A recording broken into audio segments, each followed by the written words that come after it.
G'day everyone, welcome back. I think today is our last day of barley. At least I hope so.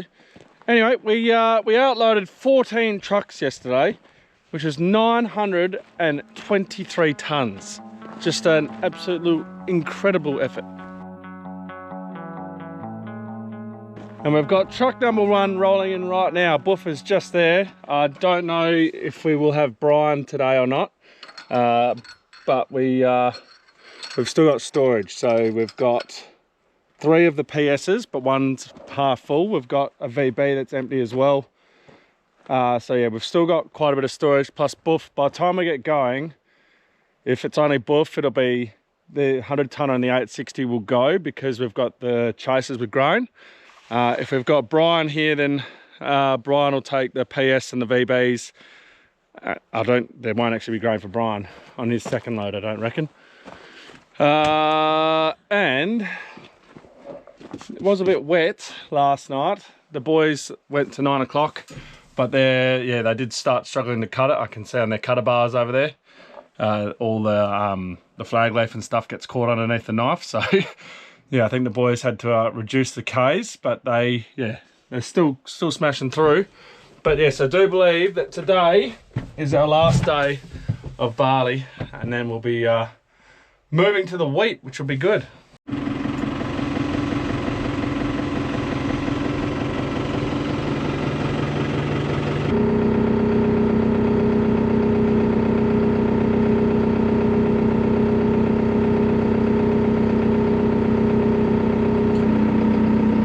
Sorry, man.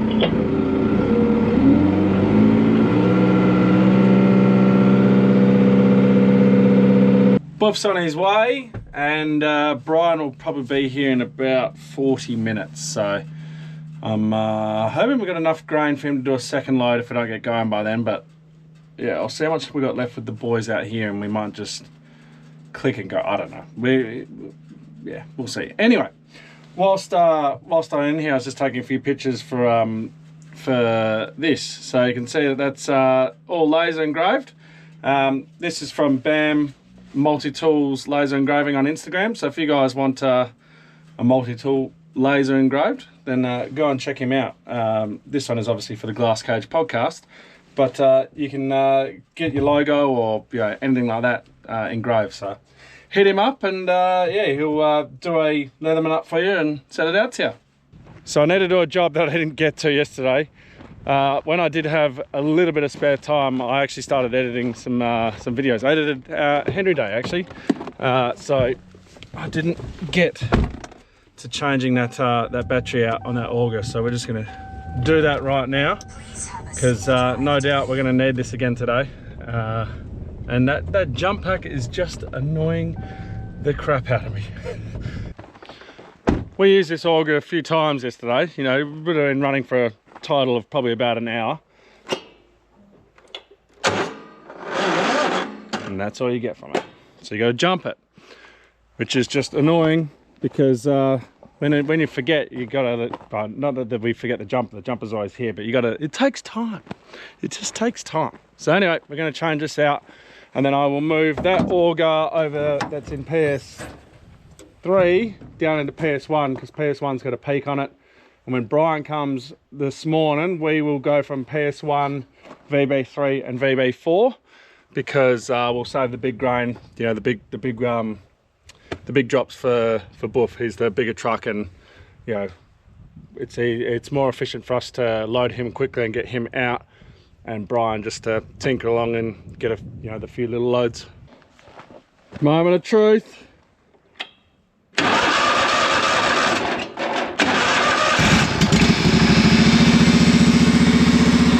Perfect. That makes my life just that little bit easier now. Boys are all here servicing the gear, blowing it down, fueling it, greasing it, washing windows.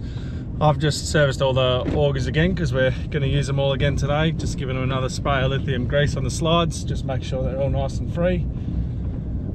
I just checked my my ops center, and there's 200 hectares to go, so we will not finish barley today.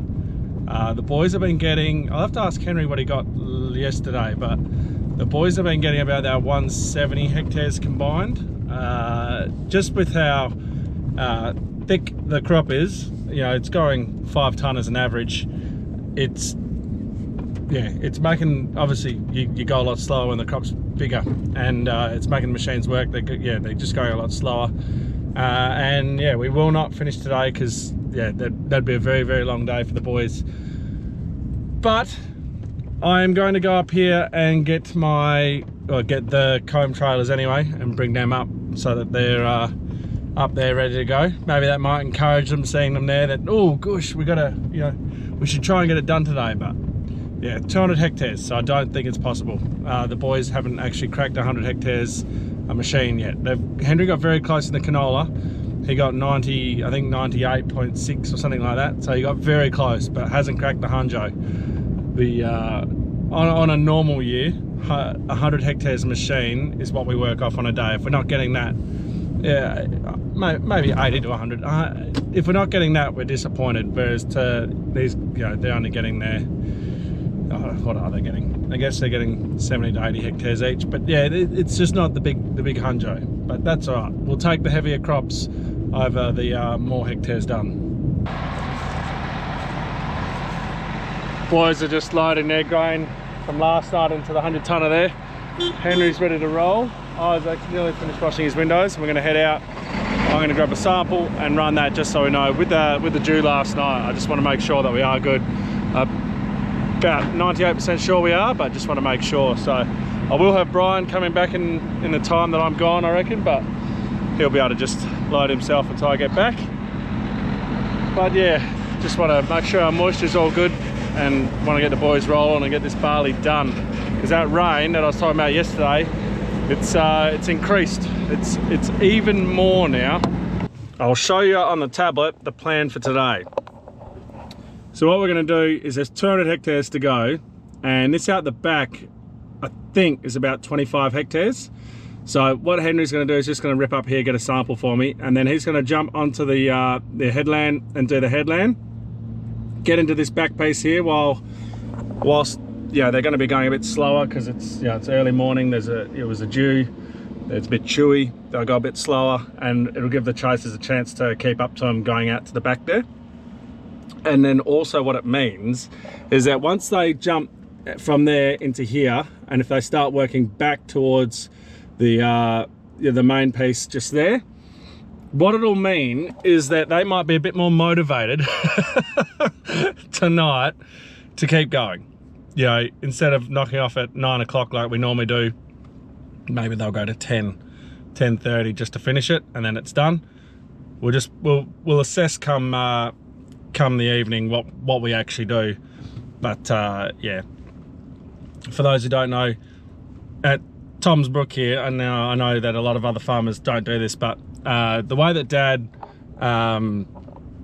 introduced the work-life balance into how a farmer's operated is, it's worked very well, and then I've carried that on. Dad, when he was young, they worked to the bone, never had breaks, weekends, nothing like that.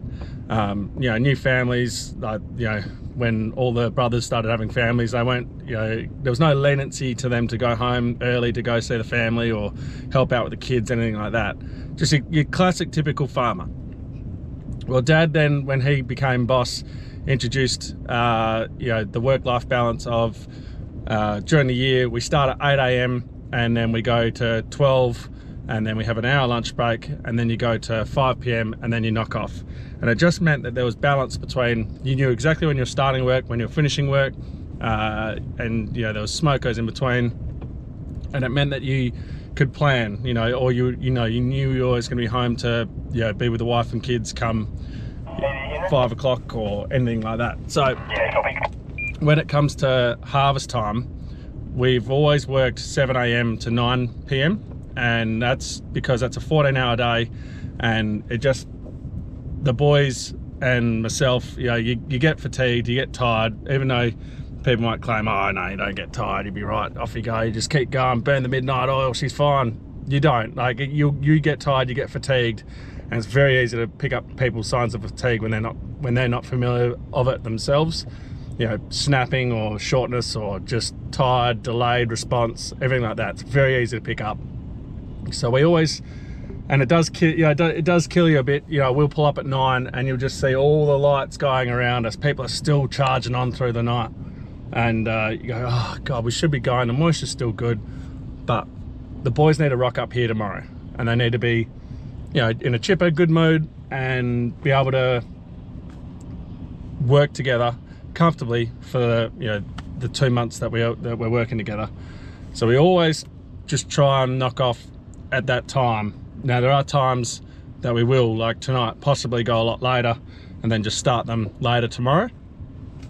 But yeah, it's just how we've always worked it. And I do find that getting to work at 7 is better, because the boys are here, gear service, and we're ready to roll now, and that moisture should be good, and we can off we go.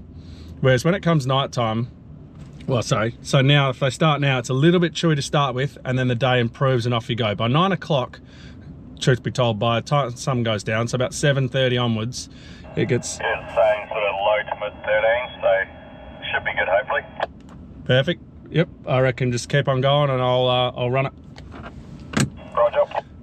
Yeah, so once you get to that 7:30, it starts getting chewy. They start dropping Ks. We don't have the twin rotor headers, so we can't keep pushing them at the same speed.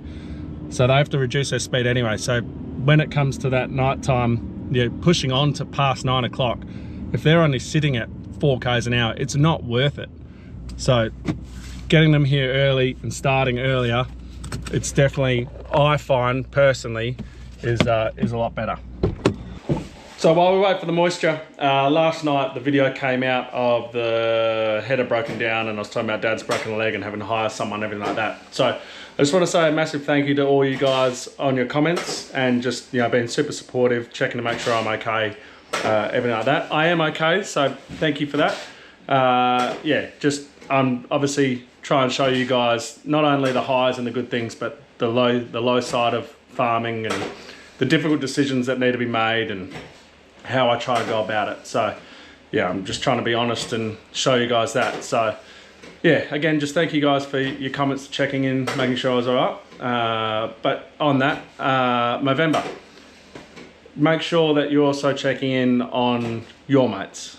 Even if it's a neighbour, an acquaintance, just check in on them, make sure that they're going okay, and just, yeah, reach out, say hello to someone. It'll mean the world to them. And yeah, it's a hard thing, men's mental health. People don't talk about it, and we bottle it up, and then sometimes it's too late. So just make sure you reach out before it becomes too late. Anyway, 13% on our moisture, so we're fantastic and we are ready to roll. I'll let the boys know, and they will just keep on going. We'll still stick with our same plan of how we're going to attack the paddock, which is good. And yeah, just again on Movember, the links are down below. Any donation would be much appreciated. We're trying to hit our massive goal this year of 60 grand. Oh, I forgot the Windex. Our massive goal of 60 grand, and I know that we can get there. We're nearly halfway through November, and we're nearly halfway there right now. So yeah, it'll be a stretch, but I think we can do it. So I was right, Brian was here before I got back, and unfortunately he was going out of here. I forgot to tell him to go out of the PS. So we've drained a fair chunk of this, probably about 3/4, and Boof is just passing Brian right now down on the track there. First chaser load has just come in, so we'll have essentially 3 chaser loads coming out of the 100-tonner, because Braden will go auger to auger with him just there, and then we'll go out of the 100-tonner, and we will have to go out of that PS, I reckon, just to top him up and send him on his way. When you get on, but because they Brian and Boof are basically just leaving at the same time, well, not the same time, it'll be about 20 minutes for Boof, but I reckon I'm gonna have time to go and wash my ute. My poor ute, look how dirty it's gotten.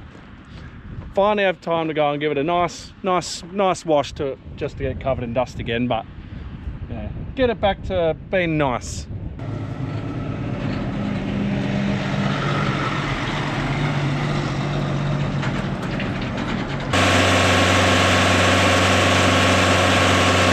Right, well I've I washed the ute, and then we've loaded the 2 trucks again, and I've just taken the fuel trailer back to the shed. And whilst I was pulling into the shed, Isaac said he's had his Mac go on his front. So Henry's just pulling up to him now and just investigating. I've dropped the fuel trailer and I'm now heading back down. But if Henry says it's screwed, then I will call Afgri and just keep on heading to town and call Dad and get him to meet me halfway. Very annoying, and I don't know why. Well, I know why this one would be weaker, but it shouldn't have gone. You know, we replaced this in the canola. No, yeah, in the canola and Rhiannon. So this match should last, you know, it should last a couple of seasons, not buddy 1,000 hectares. But it did have the whacking damage from when it was that tensioner was broken. So whether or not that made it weak, and yeah, that's what's happened. Once I know, I'll let you know. Good news, it is all good. Apparently he just got a lot of stuff on there and it just blocked it and set the slip clutch off, and yeah, it's all good, so no need to worry. And I was wrong, because they've switched the fronts over. That is actually Henry's front, so there's really no excuse for that one to go, but it didn't, so that's good. So I've just had a little bit of excitement. Brian just rocked up, and as he did, there was a snake. So and we're not, well, Dexter's on the back of this ute. We're not sure if it went for Dexter or not, but the snake is now disposed of. And I am now transporting up, well, taking this up to this ute to go and get Henry, because he has had the seal go that we'd ordered ready to go for when it was wet. But unfortunately it's gone now, so yeah, we're just going to go and get that, well, get him, and then I'll talk to you about how long it's going to be that we've got to wait for it. Rightio, so this seal here is on that pulley that goes into the gear case up there, and we've noticed that, like, for the last couple days, I think we've noticed a bit of oil. 2 or 3 days. So yesterday we got a hold of Afgri and ordered the parts, because we were like, oh well, it's going to rain in a week's time, we'll get it fixed then, it's only a slow leak, it'll be fine. It was not fine. It's now Saturday 11:52 and the part's in Perth. Oh really? We won't see it till Monday morning. Now there is an option of, if I'd go to Perth, pick it up, pick George up, and then come down and get here very late tonight or tomorrow morning. So I'm just trying to figure out that. But yeah, that's where we're at. This seal's gone, so yeah, this header's out. So there goes our chances of barley being done within well, today, yeah, or tomorrow, because it's one header. So anyway, right, I'm going to leave the video there, guys, because I'm going to go to Perth and get this part. It's the only reasonable option for us to do, really. It's either get the part maybe Monday morning if it's been sent correctly at the right time on the freight, and then they'd be out here Monday, you know, freight doesn't get in till 8 or 10, and then they would then get out here and would be going by, I don't know how big a job it is to change this seal. I'm going to say it's quite large, because you got to pull all those pulleys off, so it could be, I don't know, 12, 1, 2 o'clock, something like that. So what I'm going to do is head to Perth now. For those who don't know, Perth, look up, just Google Maps, Esperance to Perth. That's how far. It's about 550 k's for me from where I am. So I'm going to head up, go and grab that. Also, Summers is landing in about 20 minutes, so I'll pick him up and bring him down as well. Saves him getting the bus. So that's what we're going to do, guys. Thank you very much for watching. I'll catch you in the next one.